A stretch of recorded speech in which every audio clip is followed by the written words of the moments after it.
All right. Well, thank you guys so much for joining me today so that we can do this new teacher advice video that we can show our soon-to-be graduates at the upcoming exit seminar.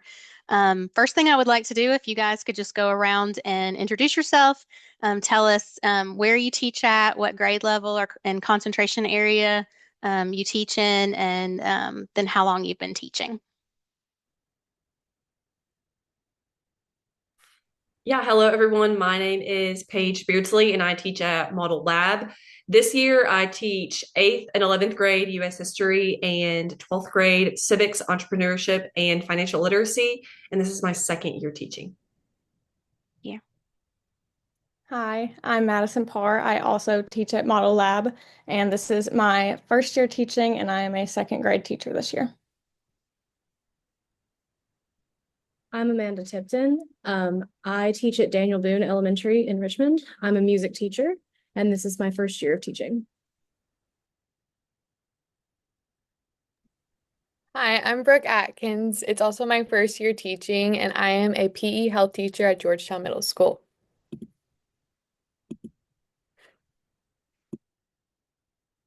And Alex. Oh, there you go.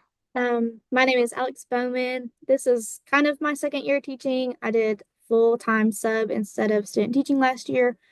So this is my first real year. I'm at Garrett County High School and I teach family and consumer sciences. So right now I'm teaching all the early lifespan pathway, foods and nutrition, foods and nutrition, and FCS essentials. Great. Thank you guys.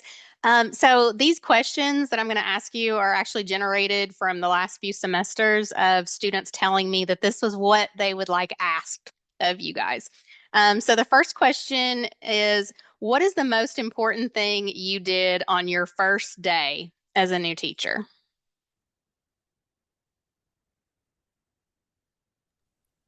What I did was I kind of put in my head that I was not a first year teacher. I didn't want my kids to know that right off the bat because then they may have tried to take advantage of it or see what they could get away with earlier than they might usually have. So I basically just didn't show them I was panicked and it was all good.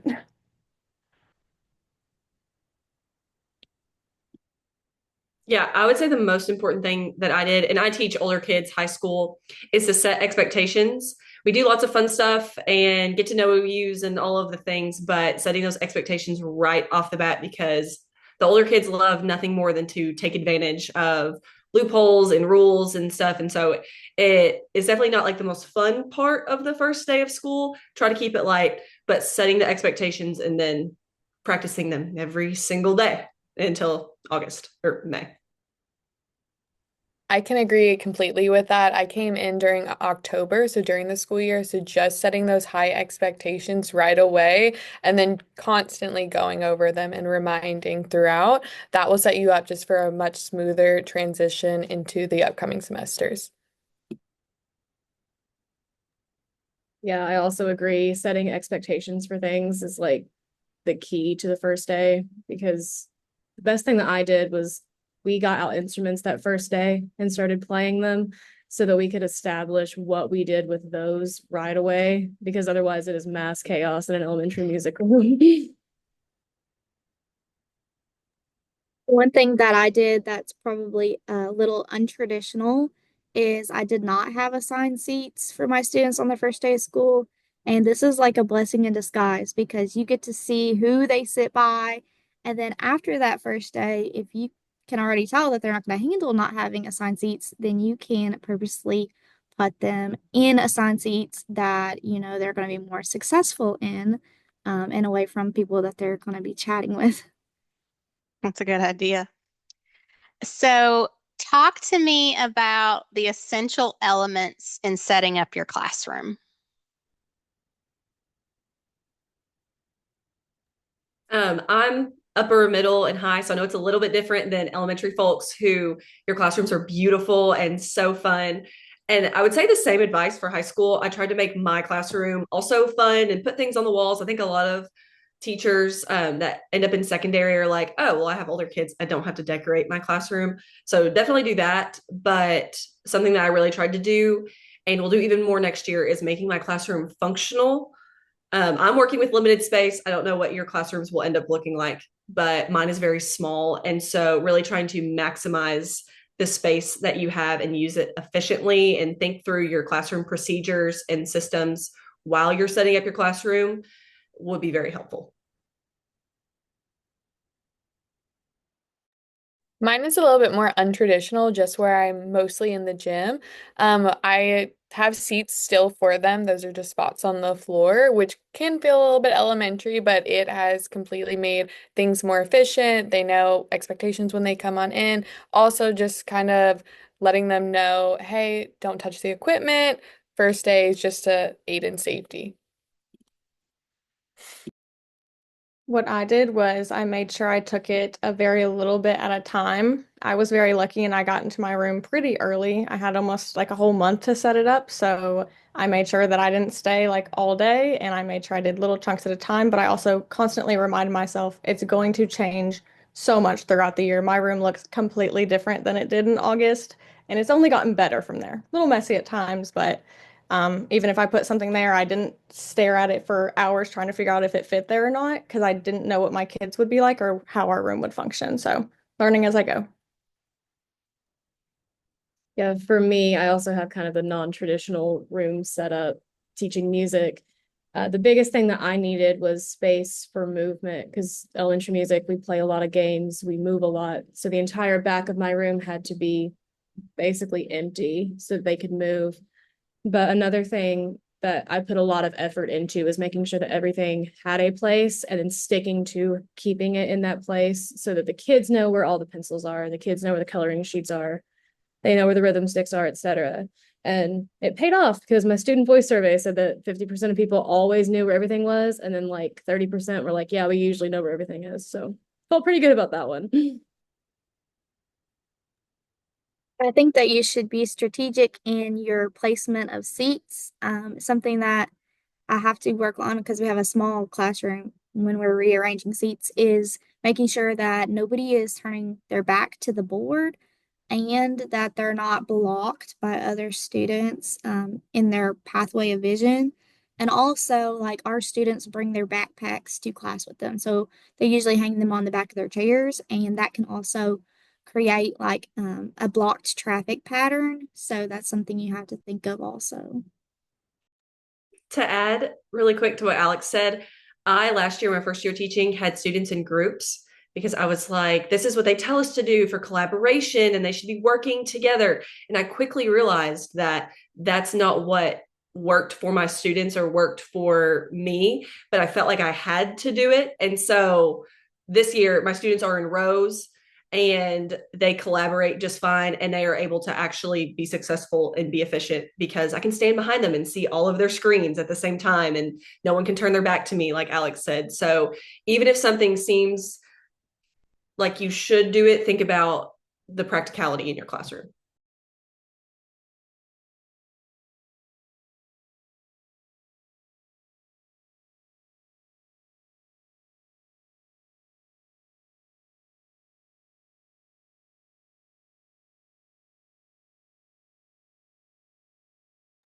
Brandy, I think you're muted.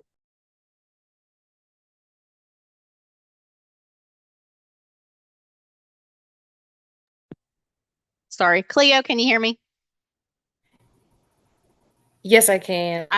Hello, Cleo. I just want to say I gotta take a second. Hello. Former student worker, so I haven't seen her in a while because she moved out of state. But anyway, so Yeah, Cleo, just big bummer. I know. So just to get you caught up, I want, if you don't care, if you will introduce yourself and tell us where you teach, your grade level and concentration, and how long you've been teaching. So my name is Cleo Kirkton. I'm the teacher for deaf and hard of hearing at Ben Davis High School in Wayne Township, which is a little west of Indianapolis.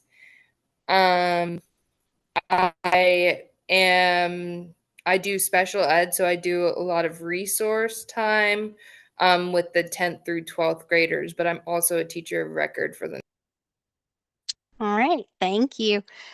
So the next question I'm going to let you guys talk to us about is how did you find your place within your school community, or like a particular mentor? How did you locate that person or that group?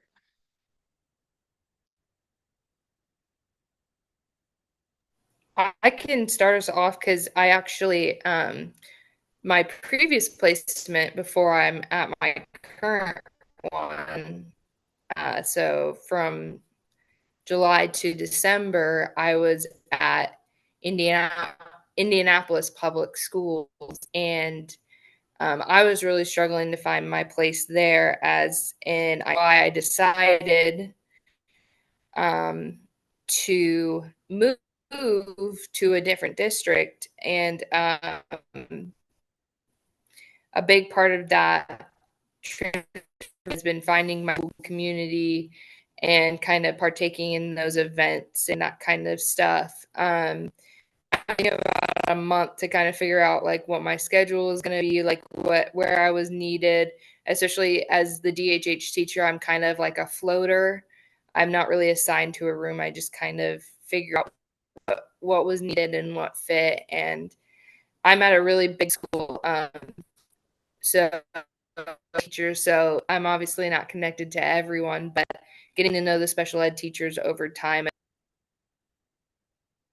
All right, Cleo, if you don't care, just while the others are answering, I think you might have a bad connection. So if you can exit and come back in, we'll see if it gets better.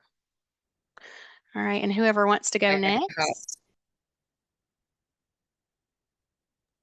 At my school, you're assigned a mentor. I don't know if that's the same at other schools, but I was assigned a mentor. I was lucky enough to know her and a couple other people before I got to model. But when it came to finding my community, one, the people on your team, my department is very, very small. And so if I just stuck with my department, I would only know one other person. So talking to people, going and asking questions, I found was a really good way to kind of enter conversation in a not awkward way. Like even if I maybe knew the answer to a question, going to an administrator, going to another teacher and asking about something or talking about another student that we both shared. But just trying to find like an easy entrance to conversation with people that I didn't know and really stepping out of my comfort zone a little. I wanted to just kind of stick with the people that I knew and not talk to anybody else because it was intimidating, but just doing the awkward thing and talking to people. Yes, I agree with Paige. So I had to force myself to talk to people because I'm not very talkative, which doesn't seem normal for a teacher. But if I don't know you, I'm not really going to talk to you. But I kind of force myself to just walk into people's rooms after school and be like, hey, how was your day? And it's a little weird, but once you start that conversation, then you start to talk about other things and not just school. And that can really help is if you're always talking about school, then that's once the conversation's in, it's in. But it's also nice to have that human connection with other people that's not just school. And we also have required activities we have to do here. So there are other ones that we can do, but also kind of being forced to do these certain things. And you're mixed around with us. We're high school and elementary all together. So being able to talk to other people, you just get to know people you wouldn't normally try to, I guess. I would suggest for everyone to go eat lunch with the people in the teacher lounge. So whoever has lunch with you, force yourself, don't sit in your room and eat by yourself. Go eat with them from the very first day. And then it'll just be normal. It'll just be the expectation. And I think that's one great way just to build relationships with other people in your school. Yeah. The eating lunch thing was a really big thing for me because my team, we all eat lunch together. Me, the art teacher, the librarian, and the gym teacher, we always eat together. And then my other suggestion for like meeting people, I did the kind of just walk into people's rooms and start talking about their day thing because I see all the teachers when they drop their kids off to me. So that kind of also makes things easier. But I started inviting some of them that were like really friendly to me at the like class exchange to go like to trivia night or something like that. So we started hanging out outside of school. So there was less pressure to always just talk about work and we could find some common ground somewhere else. And so now two of my like best friends right now are two people I met this year at Daniel Boone. And we go hang out, we do trivia. We went to Keeneland together over spring break. So that was really nice. Good. All Where I right. did Oh, start oh, go in, ahead. so sorry. Where I did start during the school year, all staff was really supportive and all came and checked on me, which was really nice. And it made it really easy just to kind of slide in conversation when I would pass by them in the hallway. And additionally, like everyone has said, my team is really supportive and I've been able to find great connections with them. Great. So the next question is, give me your tips for keeping classroom management consistent throughout the school year. This is one of the hardest things to do, in my opinion. I don't know if others would agree, but especially with 11th and 12th graders who may not be street smart, but they question you and they're really thinking through what you're telling them to do. Um, to It sounds silly to say be consistent because that's in the question, but I had students who I really, really loved and I knew were good kids, but they would break one of my rules or break one of my expectations. And holding that expectation and giving that student who I love so much detention when it warranted, instead of not, and being like, oh, you get a warning, because then the kids who really are my troublemakers see that, and I've lost all authority with them. I've lost all respect, all authority. And so keeping them, even when you really don't want to, will in the end earn you more respect and give you better relationships with students, even if they're constantly getting in trouble. um, it's going to end up better for you and them. Have to agree with her 1,000%. So mean what you say and say what you mean. So if you don't really want to take 5 minutes of their recess, don't say, if we do that again, that's 5 minutes of your recess because now you're going in 5 minutes early when you wanted to enjoy the sun. So maybe just like a minute. But once they see that you are serious and you're going to take that minute away if they do it again, then they're like, oh, she's not kidding. So it just kind of helps and it definitely gives you that authority.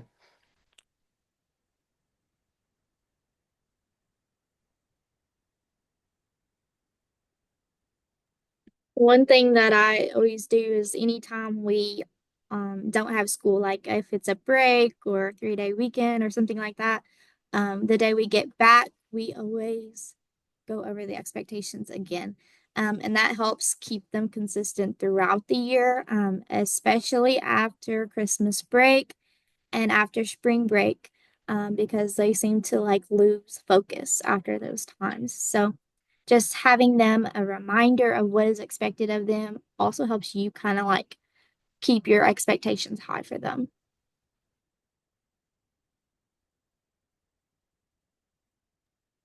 It also helps if there's like a school-wide management thing, like Daniel Boone has their specific school-wide thing that makes it a whole lot easier to follow through on consequences because every teacher is doing the same thing. And then in my classroom, I started doing something that my mentor teacher, who's the art teacher, started also doing in her room. So there's that like consistency also in two of their activity classes that they know like if they earn all of their points for the day, they get like candy if they do that like 3 times in a row or something like that. So having like a built-in reward system is also pretty helpful, at least for my kids, because they have something to look forward to keep their like heads in the game, basically. And I agree with what everybody has said, and especially what Paige had said. Just making sure, so sorry, they're good doing an announcement. Nope. Okay.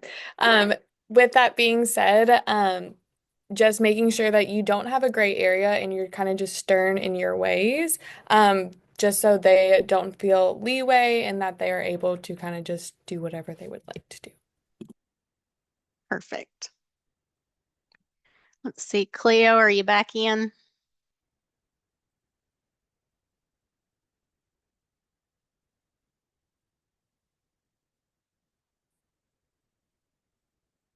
I think she's having technological difficulties. Oh, there you are. Let's see if it works this time. Uh, You have any tips for here, classroom wait. management? Uh, I, is it working all right before I start talking a lot? No, it looks like maybe not. No, I think it's just not going to work for Oh you my today. goodness. No, it's okay. It's okay. All right, guys. I think we'll go ahead. Yeah, you can just go ahead and exit out and we'll just take it from here. But thank you for trying. I'll Yeah. see you later. If you want me to Oh, record answers, I can or something. record it and then I'll play Okay, it afterwards. Perfect. Thank you. I'll do that. Thank you. Thanks. And you future graduates, take note. You always have to pivot because we always have technological issues and there's just always constantly things coming up. My day, and I'm sure they can attest, my day, I'm thinking I'm going to come in and do X, Y, and Z, and it never happens. So yeah, just always always know that you have to pivot and make changes on the fly. So next question, guys. What resources, specifically books, websites, have been most helpful thus far to you in your teaching?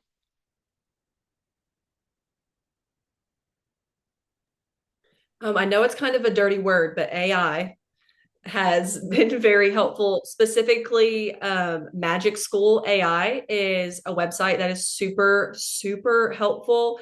It'll help you make a choice board. It will do a million things that just save you a lot of time. If you can save time somewhere in your prep, then do it, right? You don't have to make every choice board or every story writing prompt by hand. Obviously, we evaluate everything that it creates, but save time where you can. Magic School AI is amazing. My, go ahead. I would say Google Calendar. Put everything into your Google Calendar. Even if you think it's just going to take 5 minutes, put it into your calendar just so you are prepared for that coming up. Because as a teacher, you have a million things on your mind, and that one thing can slip your mind, and you just don't want to feel guilty for missing that 5 minute meeting. My mentor teacher showed me a website to use for behavior. It's pbisworld.com, and it just gives you like a whole list of what behavior they're doing. So if that's off task or disruptive, or there's probably 50 plus on there, and then it kind of goes in and asks you certain questions to see should it be like, do you need to go talk to someone? Is it something you could handle in the room? It gives you all these little tips and tricks on how to deal with it in the classroom before going to outside help. And outside help is always good, but I like to solve things in my classroom when I can, but I also know when I've reached my limit, the kid has reached their limit, and then I'm going out. So that is a really good website that I've used a lot this year.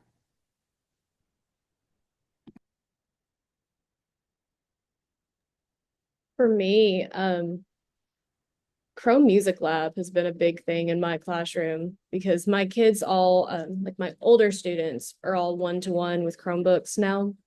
So we've been doing, when I have a repeat class on Fridays, we have a composition unit. So that has come in handy because it's something really easily accessible, it's free, that they can use at home, and they are learning how to compose music. So that's been really helpful for me.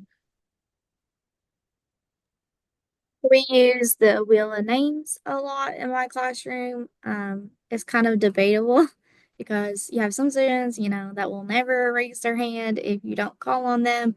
And, you know, it's up in the air on whether you should do that. But our administration pushes us to call on every student. So the Wheel of Names is how we usually do it, and it seems to be the most fair way.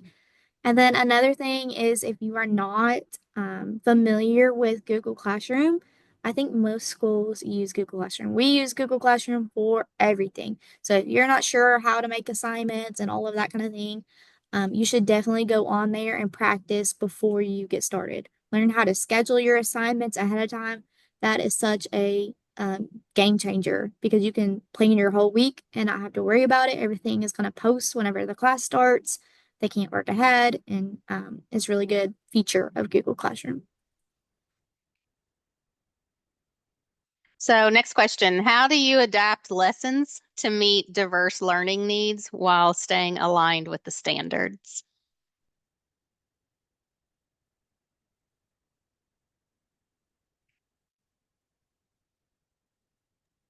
This is something that I struggled with a little bit last year and this year because every student is different. And most of us, we don't have a concentration in special ed. We're not special ed teachers. And so sometimes it feels a little bit outside of our knowledge. I had a student show up on the first day who really only could say hello in English. The rest of it was Japanese. And so what do I do with this student? And I knew I could translate things, but my first instinct was to go talk to our EL, our special ed team, right? Don't feel like the student's in my classroom. And so I have to know exactly how to handle whatever need that they have. Go talk to people who know more than you. That's not an admission that you don't know anything, right? Go talk to people who are smarter, who know more, who've been doing it for longer, so that that student ultimately gets what they need.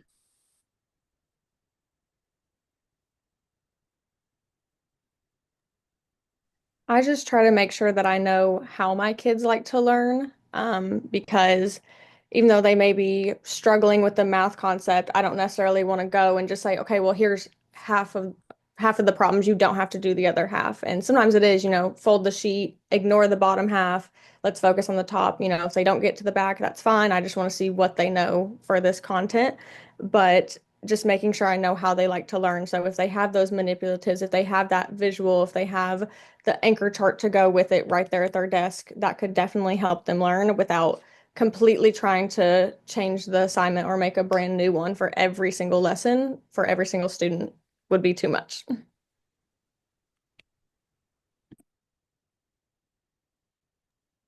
I would definitely encourage everyone to look into what resources your school has when you first get hired.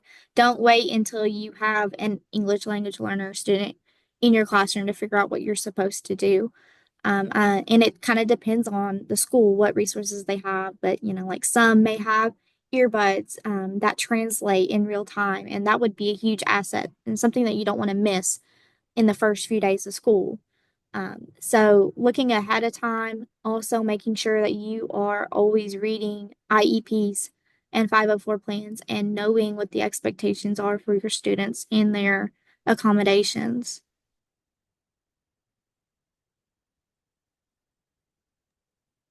Yeah, definitely be like looking at the IEPs and 504s that you get. Don't just sign off on them and put them away and never look at them again. Be aware of each student's goals and what they're working for. For me, it's helpful that my content can be taught in a variety of different ways. So even if I have kids that are like 2+ grade levels behind in reading, they can still find success in an activity where they're like jumping on a giant staff, which is what we've been doing this week to learn where the notes go. So that's been really nice, is that it's easier to find a bunch of different ways to teach one concept so that all my kids can find some success. In a PE standpoint, I always start with a very adaptive lesson. So, for example, we just did hockey, and hence why I have pool noodles behind me. We use those instead of hockey sticks. So then when we feel confident that we can work our way up to the hockey sticks, and some of my students who are needing more additional help, they are able and more confident to do so. Great. So next, tell me some common challenges you faced the first year and or I guess you're currently facing even for some of you, and how you overcame them. My biggest challenge is probably not coming in on the weekends. Pretty much every Sunday for the past 6, 7 months, I was spending like 4 or 5 hours here. And then someone looked at me one day and they were like, but is anyone here to see that you're doing it? And I was like, no. So it's not that I'm here so other people can see that I'm working. I just always felt like my to-do list was never ending. But once I finally came to terms with your to-do list is going to be never ending forever, I kind of was like, okay, just get done what you can. As long as I am focusing during my planning and doing what I need to do, what I don't get to, I don't get to. Now, there are some times where I have to come in and like do certain things, but if I do that, then I am making sure I'm setting like a 2 hour timer max. And when that timer goes off, I'm grabbing my keys and I'm going home. So work-life balance, still working on it.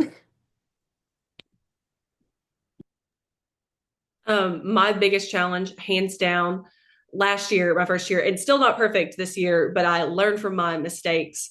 And I feel like this particularly applies to younger female teachers. It's just the way that it is. I was 21 and I was teaching 16-year-olds last year, 16 and 18-year-olds. And so that was a challenge in itself, but not being consistent with discipline, which we already talked about expectations, but not meaning what I say or not applying it equally to everyone. There were times that I was like, I'm going to lose control of this group of 16-year-olds because someone threw something and then I didn't give that person the consequence and then someone did it again. And just not being consistent and firm and discipline really set me up not for success. And so that's something I really tried to come out of the gate with this year because it was 100% my biggest challenge and obstacle.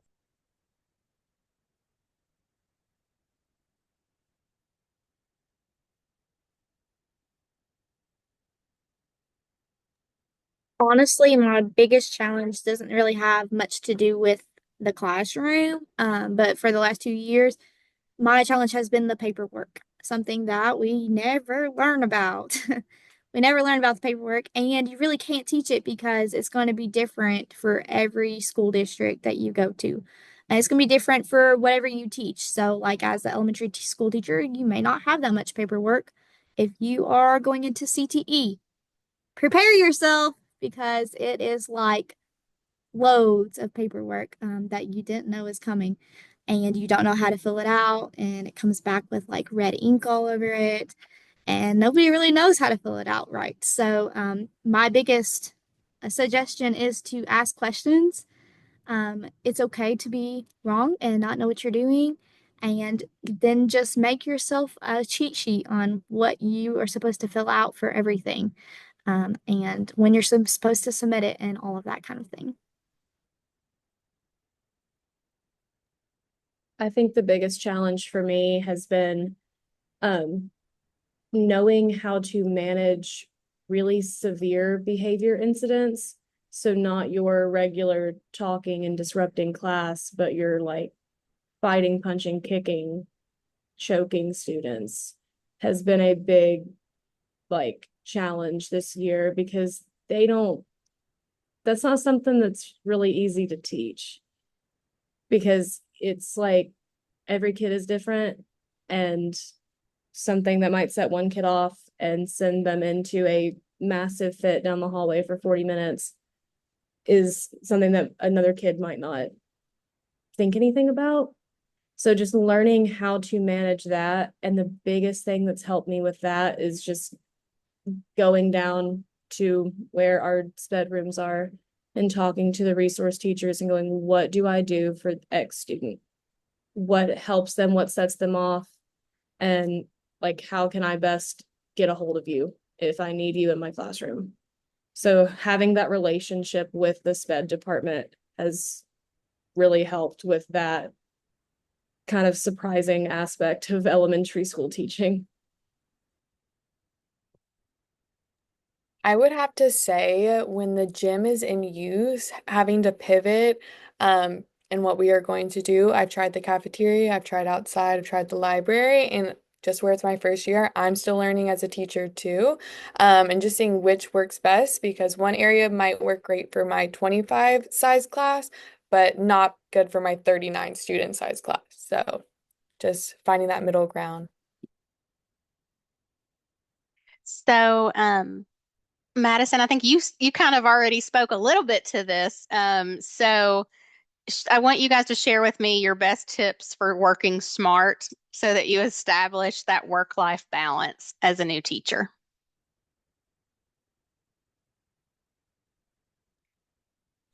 What I do is I force myself to focus. So I actually became really good friends with one of the other second grade teachers, and there are times where she even has to look at me and she has to say, "Stop talking, let's work." And I'm like, "You're right. We're not talking about anything work related, so we need to focus." So just making sure that we are doing what we need to do, using that prep time as much as we can, even though we know that it gets taken up with meetings and just quick chats in the hallway that you have to have, but they end up being 10, 15 minutes. So if I think of something during the day, I try to jot it down on a little list just so when my prep does come, I'm not like, okay, where do I start? I just look at my list and I try to figure out what I think I can get done. Yeah, I would say using your planning wisely. I also love to chat. I love to go to somebody else's classroom, somebody's office, sit and talk. And those days, right, like I shut my door, I lock it, I pull the blind down, like I'm going to sit here, I'm going to do what I need to do. Prioritizing things, I like to like write everything down, and sometimes that's overwhelming. And so putting the things that have to get done, like Madison said, putting a star by them, whatever you have to do to know that these are priorities, these have to get done, these things down here, they can really wait until next week. But something I think I said last year, and I always say on the panel that we do too, is that there's like this trend, at least that I see on TikTok or on Instagram among teachers, especially younger, newer teachers, that like you should never work on the weekends, leave your computer at home, like you have to have work-life balance, and you do. But also, especially in your first few years teaching, like good teachers work on the weekends. They not at school for 6 hours, like Madison said, she had to scale it back. But 99% of the time, there's going to be something that you have to take care of on the weekend. Maybe it's not every weekend, but that work-life balance will work itself out the farther into teaching you get. But never working on the weekends or never working in the evenings isn't going to be realistic, and your students are going to suffer if that is your outlook going in. Like, I'm never going to work at night and I'm never going to work on the weekends because I am going to have some kind of balance. But you can have balance and still do your job fully and effectively. Also, I feel like just establishing a routine for yourself. Like, for example, I'll like crack open an Alani and I'll work for 30 to 40 minutes after school and doing the same thing every day. And if there is just that one additive that I have to do at the end of the day, then it's not gonna throw my like planning or anything off, but just giving myself that routine. I kind of do the same thing where I will stay after for a few, like maybe 30, 45 minutes after school, usually every day, every other day, just because I have a lot of cleaning I need to do in my classroom by the end of the day. And I don't like to work in the evenings because I've given myself an activity basically every day to do outside of work so that I don't just see the same people. And so that keeps me having to go home, and I can't stay at work all the time because I'm like, oh, I have to go get ready for orchestra. I have to go get ready to go to a choir rehearsal or whatever I'm doing that day, because I know like I've got that activity. I can't just stay at work. I can't just stay here and do all of this stuff. And then I also try to plan ahead as much as possible. When we would have a professional development day where we actually got to work in our room, I would sit in my room, like turn my music on, shut the door, and just plan as much as I could for my classes. Since I only have to plan like one thing for fifth grade all week, one thing for fourth grade, it was easier to get a little bit ahead. And then that made it so I didn't have to come in on the weekends as much unless I needed to make copies or I had a program coming up. And then I lived at school, but that's par for the course. My first year last year was really, really bad. I was the first person to school every day and the last person to leave every day. And I think for your first year, a lot of teachers are that way. I think the second year is so much better because you already have your lessons made and you're reusing your lessons from the previous year. You're only really changing them if, you didn't like it or it didn't work the way you wanted it to. So I think part of it is just getting through that first year. But that also goes to say that there are other teachers who are likely teaching the same thing you are teaching or have taught it in the past that you should use as resources. Even if they're at a different school, like email them. Do you have a lesson from this? Try it, see if it works. You don't have to reinvent the wheel. You don't have to do something new for every lesson. If there's something that somebody's done before and it works, keep it. That is saving you time and that's saving you effort and going to help you make that balance. I've also found that like our school, we have to stay after 30 minutes. So after 30 minutes of after school, I don't stay any longer unless we have some kind of event going on. But I do get to school like an hour early because nobody's here and I won't get distracted. So, also finding a time whenever you work best to take time to work on school stuff. I'll say I will echo your sentiment, Alex, that I am the person that gets here about an hour early before other people arrive because I can knock out so much in an hour of uninterrupted time that makes up for, people constantly coming to my door or issues coming up throughout the day. So yeah, there's something to be said for that. And I guess that depends on if you're like an early or morning person or not. Um, Next question. Tell me, guys, the most rewarding teacher moment so far. What keeps you going? What feeds the soul?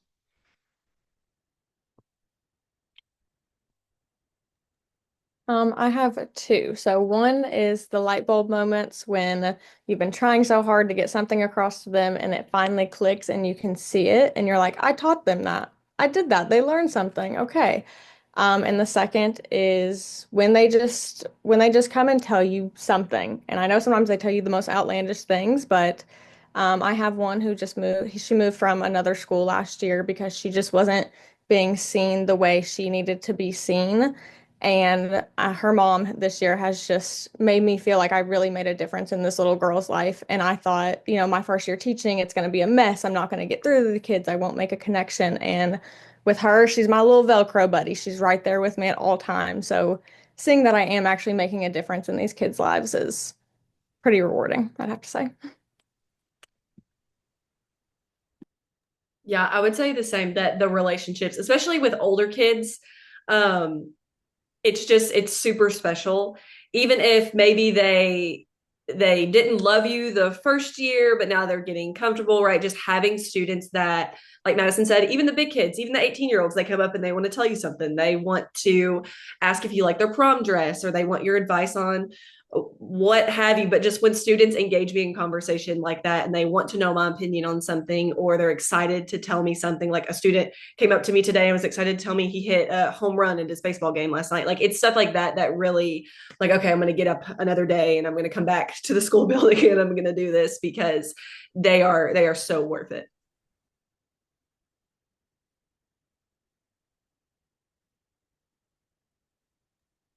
I think my most rewarding experience was so one of my first graders, she just got a hearing aid and I wear hearing aids and I'm very open about it. Like, first day of school, I was like, all right, like, I'm your music teacher. I also can't hear. Like, I have hearing aids. You got to speak up when you talk to me, blah, blah, blah. And she was like, I guess she'd forgotten. And she was like real shy about it. Like, she'd come to class doing this with her hair and she hadn't even gotten it yet. She'd just gone to the audiologist to get her hearing tested. And her teacher like messaged her mom and was like, hey, our music teacher wears hearing aids. Like, talk to her about it. And then I found out she was getting one and I called her over and I was like, hey, I heard you're getting something. Like, I'm so excited for you, blah, blah, blah. And like, I showed her mine, which are not in because they're charging. Um, I showed her mine and I was like, this is what this does, blah, blah, blah. And then her teacher told me that one of their EA phonics words was deaf. And when the teacher like explained, like, oh, like, it's somebody that is hard of hearing, like they can't hear, they might wear a hearing aid. The student who got one like raised her hand and she went, I have a hearing aid, and like went around and showed everybody. And I was like, oh my gosh, like, I made her feel better. And I didn't realize like how big of a representation that would be for somebody. But she went around and showed everybody her hearing aid in class, and now she's like a whole lot more comfortable with it. And I just love that story so much. That's awesome. I also feel like it's very rewarding when a student comes in and they might be a little bit more hesitant on the activity we're doing just because they already have a preconceived idea of it. But then once they are participating, they have smiles on their faces. And at the end of class, they say, Miss Atkins, that was so much fun. I'm going to go buy that game so I can have it at home and do it during the summer. Just little moments like that, just the building the relationships along the way, too. I'll agree with everybody. Definitely the relationships with your students are like the most rewarding thing. It makes everything worth it. And like at the high school level, our students who are graduating get a honorary diploma that they can give to a teacher who's made a difference in their life. And I got one last year and I was just like in disbelief. I was like, everything was worth it this whole year. Everything was worth it because that's just like the greatest honor, honestly, is for someone to say, you know, I wouldn't have made it through high school without you. So, All right, guys, last question. Um, Looking back, what words of wisdom would you give first year teacher you?